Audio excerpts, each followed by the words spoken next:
আসসালামু আলাইকুম সুপ্রিয় শিক্ষার্থীরা, কেমন আছো সবাই? আশা করি সবাই ভালো আছো। আমিও ভালো আছি। দেশের এই আমরা সবাই একটা খারাপ সময়ের মধ্যে দিয়ে অতিবাহিত করছি, যার কারণে শিক্ষার্থীদের শিক্ষা কার্যক্রম ব্যাহত হচ্ছে। কিন্তু আমাদের শিক্ষার্থীরা যেন এই কার্যক্রম থেকে বঞ্চিত না হয়, সেজন্য পুলিশ লাইন উচ্চ বিদ্যালয় কর্তৃক আয়োজিত অনলাইন ক্লাসে তোমাদের সকলকে স্বাগতম জানাচ্ছি। আমি তাহমিনা আক্তার মুক্তা, সহকারী শিক্ষক বিজ্ঞান, প্রভাতী শাখা। আজ আমি তোমাদের সামনে হাজির হয়েছি নবম ও দশম শ্রেণীর রসায়নের অত্যন্ত গুরুত্বপূর্ণ একটি অধ্যায়, পঞ্চম অধ্যায় রাসায়নিক বন্ধন নিয়ে।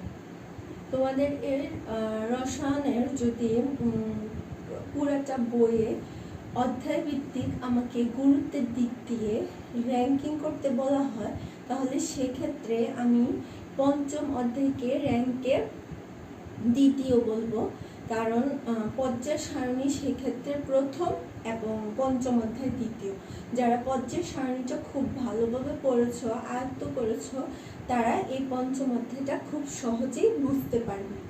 তাহলে চলো এখন দেখি যে পঞ্চম অধ্যায় রাসায়নিক বন্ধন অধ্যায়টাতে প্রথমে আমরা জানি যে রাসায়নিক বন্ধন কি। বন্ধন বলতে সাধারণত আমরা বুঝি একত্রে আবদ্ধ হওয়া বা যুক্ত হওয়া, কিন্তু রসায়নের ক্ষেত্রে রাসায়নিক বন্ধন কথাটা হচ্ছে যে আকর্ষণ বলের মাধ্যমে কোনো মৌলের একাধিক পরমাণু পরস্পরের সাথে আবদ্ধ হয়, তাকে বলি আমরা রাসায়নিক বন্ধন। রাসায়নিক বন্ধন সাধারণত তিন প্রকার: আণবিক বন্ধন, সমযোজী বন্ধন এবং ধাতব বন্ধন। যদিও পূর্বে রাসায়নিক বন্ধনের প্রকারভেদের মধ্যে সন্নিবেশ বন্ধন এবং হাইড্রোজেন বন্ধন নামক আরো দুই প্রকার বন্ধন ছিল।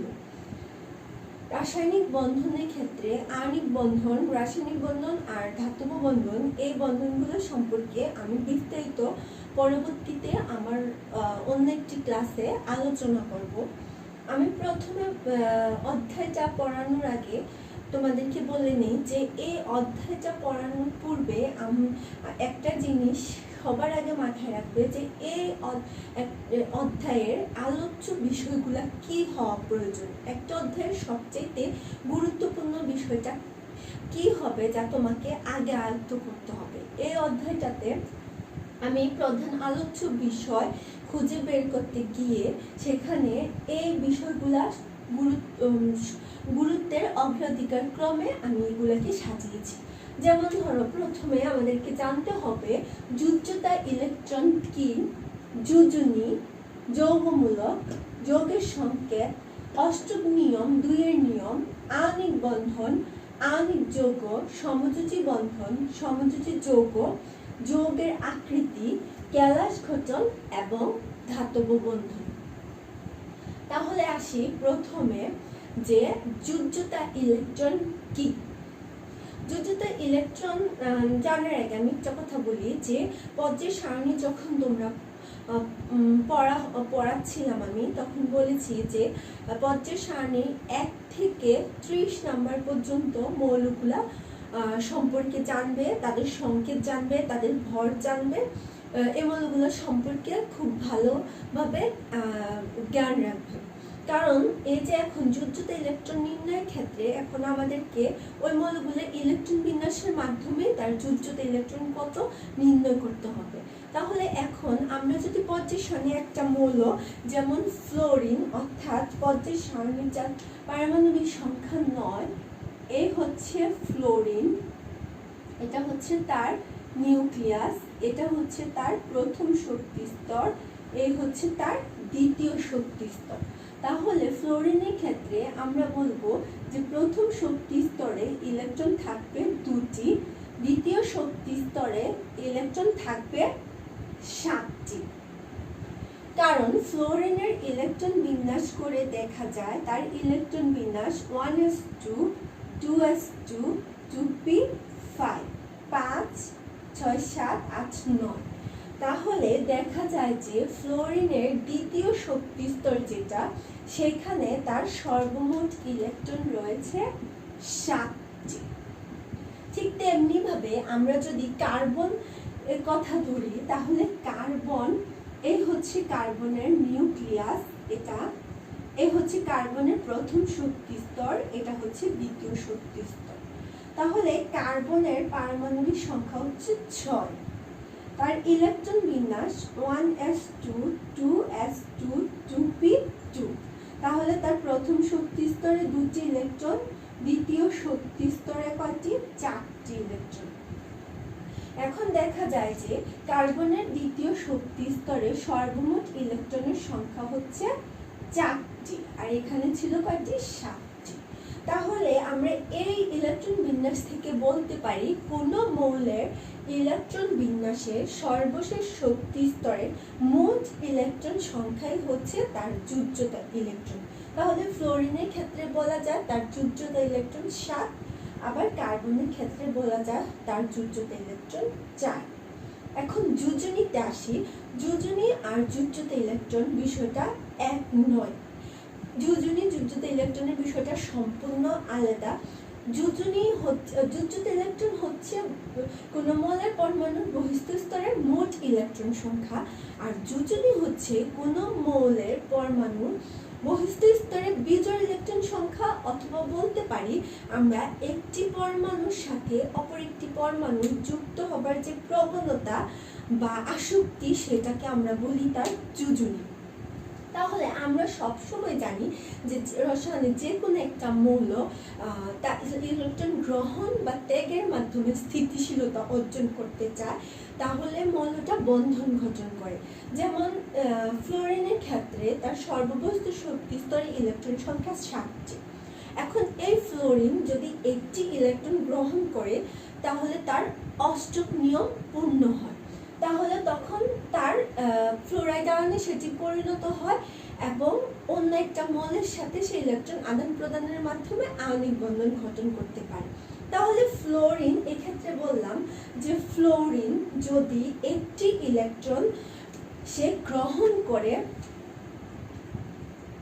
ফ্লোরিন একটি ইলেকট্রন গ্রহণ করে ফ্লোরাইড আয়ন অ্যানায়নে পরিণত হয়, তাহলে এই ইলেকট্রন গ্রহণ করলো যে সে, তাকে একটি ইলেকট্রন দেওয়ার মতো একটা মৌল লাগবে। তাহলে একটি ইলেকট্রন দিতে পারে পর্যায় সারণী গ্রুপ 1 এর মৌলসমূহ, যেমন lithium, sodium, potassium, rubidium, caesium, francium ইত্যাদি। এখন আমি যদি ধরি যে পটাশিয়াম একটি ইলেকট্রন ত্যাগ করে পটাশিয়াম প্লাস আয়নে পরিণত হয়, তাহলে এই ক্ষেত্রে পটাশিয়াম ফ্লোরাইড গঠন করে। তাহলে এই ক্ষেত্রে দেখা যায় ফ্লোরিন একটি ইলেকট্রন গ্রহণ করে সে তার অষ্টক পূর্ণ করলো। এই ক্ষেত্রে ফ্লোরিনের গ্রহণকৃত ইলেকট্রনের সংখ্যা হচ্ছে 1, অর্থাৎ তার যোজনী 1। সেভাবে আমরা যোজনীকে ব্যাখ্যা করতে পারি। তবে আমাদেরকে এক্ষেত্রে একটা জিনিস জানা প্রয়োজন যে যোজনী সাধারণত কয়েক ধরনের হয়ে থাকে। যেমন একটি মৌলের যোজনী প্রধানত সর্বোচ্চ যোজনী, সক্রিয় যোজনী, সুপ্ত যোজনী, আর হচ্ছে কি পরিবর্তনশীল যোজনী।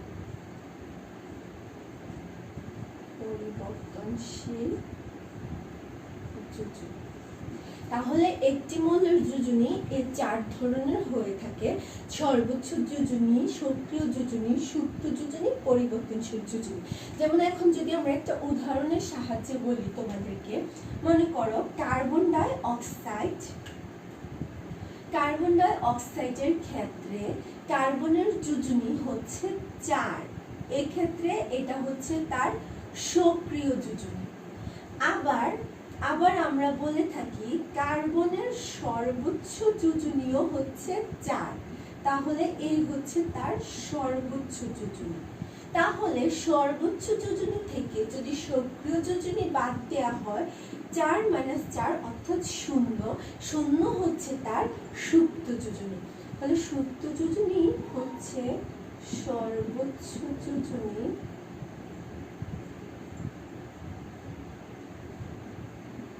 থেকে সক্রিয় যোজনী। সর্বোচ্চ যোজনী থেকে সক্রিয় যোজনী বাদ দিলে যে যোজনীটা পাওয়া যাবে সেটা হচ্ছে তার সুপ্ত যোজনী। তাহলে এভাবে আমরা কোনো একটা মানে যোজনীর ক্ষেত্রে সর্বোচ্চ যোজনী, সক্রিয় যোজনী, সুপ্ত যোজনী এগুলা নির্ণয় করতে পারবো। তাহলে পরিবর্তনশীল যোজনীটা কি? পরিবর্তনশীল যোজনী হচ্ছে কোনো একটা মৌলের সর্ববহিস্থ স্তরে যত সংখ্যক ইলেকট্রন আছে ওই মৌলটাকে যদি আমি আরো উত্তেজিত করি তাহলে সর্বাধিক পরিমাণে যে অযুগ্ম ইলেকট্রন পাওয়া যাবে সেটা হচ্ছে তার পরিবর্তনশীল যোজনী। যেমন আমরা বলি যে নাইট্রোজেনের যোজনী 3, ফসফরাসের যোজনী 3, 5। তাহলে এই ক্ষেত্রে ফসফরাসের যোজনী 3 এবং 5 কেন? কারণ হচ্ছে ফসফরাসের ইলেকট্রন বিন্যাস অনুযায়ী তোমাদের বইয়ে উদাহরণ হিসেবে দেয়া আছে 1s2 2s2 2p6 3s2 3p3 3 5 11 12 14 15। এখন এটাকে যদি তোমরা উত্তেজিত করো, উত্তেজিত অবস্থায় ইলেকট্রন বিন্যাস 1s 2s 2p, তারপর হচ্ছে 3s1 3px1 3py1 3pz1 আর হচ্ছে 3d1। এই হচ্ছে তার উত্তেজিত অবস্থায় ইলেকট্রন বিন্যাস। কারণ আমরা জানি পি শক্তি স্তরের আবার উপশক্তি স্তর P X P Y P Z D X square minus Y square D X Y D Y Z এগুলো সম্ভব। এখন ফসফরাসের ক্ষেত্রে উত্তেজিত অবস্থায় ইলেকট্রন বিন্যাস করে তার সর্ববহিস্থ শক্তি স্তরের সর্বোচ্চ 5টি যোজনী অযুগ্ম অবস্থায় আছে। সেজন্য স্বাভাবিক অবস্থায় ফসফরাসের ইলেকট্রন যোজনী বলা হয় 3, কিন্তু উত্তেজিত অবস্থায় ফসফরাসের যোজনী হচ্ছে 5। সেজন্য আমরা বলি যে ফসফরাস পরিবর্তনশীল যোজ্যতা প্রদর্শন করে।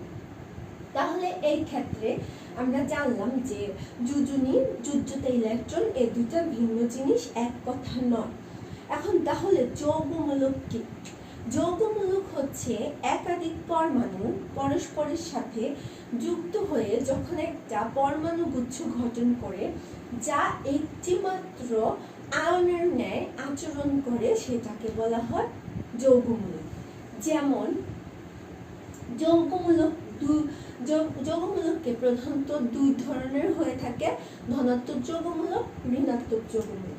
যেমন আমরা প্রায় সময় দেখি যে PH4+, তার মানে হচ্ছে এটার নাম হচ্ছে ফসফোনিয়াম আয়ন, অর্থাৎ ফসফোনিয়ামের একটা যৌগমূলক। NH4+, অ্যামোনিয়াম আয়ন, এগুলাকে বলি আমরা ধনাত্মক যৌগমূলক। তাহলে ধনাত্মক যৌগমূলক আরো অনেক আছে, তার মধ্যে ঋণাত্মকের মধ্যে hydroxyl minus, sulphate, sulphite, phosphate, এগুলা হচ্ছে ঋণাত্মক যৌগমূলক। তাহলে যৌগমূলকের উপর যে চিহ্নটা আছে সবচেয়ে সহজ উপায় হচ্ছে যে চিহ্নটা আছে তার যোজনী তত এভাবে করে মনে রাখা। যেমন ফসফোনিয়ামের উপরে দেখো যে একটা প্লাস দেয়া ফসফোনিয়াম, তাহলে তার যোজনী হচ্ছে 1। অ্যামোনিয়ামের উপরে একটা প্লাস দেয়া, তার যোজনী 1। সালফেটের ক্ষেত্রে 2 মাইনাস দেয়া, তার মানে হচ্ছে তার যোজনী হচ্ছে 2। এভাবে যৌগমূলক সমূহের যোজনী তোমরা সহজে মনে রাখতে পারো। আরেকটা বিষয় হচ্ছে যে যৌগ গঠন, যৌগের সংকেত, যে 4 নাম্বার টপিকটা আমি এখানে লিখলাম যে যৌগের সংকেত, এটা খুব ইম্পর্টেন্ট একটা জিনিস যে যৌগের সংকেত লেখার সময় আমরা জানি যে ধনাত্মক মূলকটা আগে লিখে ঋণাত্মকটা পরে, কিন্তু কেন, এটারও ব্যাখ্যা থাকে যেটা আমি আলোচনা করব পরবর্তী ক্লাসে।